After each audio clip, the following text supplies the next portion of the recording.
கடந்த ஆண்டு விஜயின் வாரிசு மற்றும் அஜித்தின் துணிவு படங்கள் நேருக்கு நேராக மோதி பாக்ஸ் ஆபீஸில் வசூல் சாதனைகளை படைத்து தமிழ் சினிமாவிற்கு வெற்றிகரமான ஆண்டாக அமைத்து கொடுத்தது.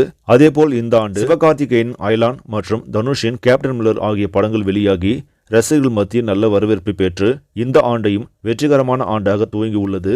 இதில் தனுஷின் கேப்டன் மில்லர் படத்தை அருண் மாதேஸ்வரன் இயக்கியிருக்கிறார். அதேபோல் அயலான் படத்தை ரவிக்குமார் இயக்கியிருக்கிறார். இந்த இரண்டு படங்களும் வெவ்வேறு கதைக்களத்தை கொண்டிருந்தாலும் ரசிகர்கள் மத்தியில் சிறந்த வரவேற்பை பெற்றுள்ளது.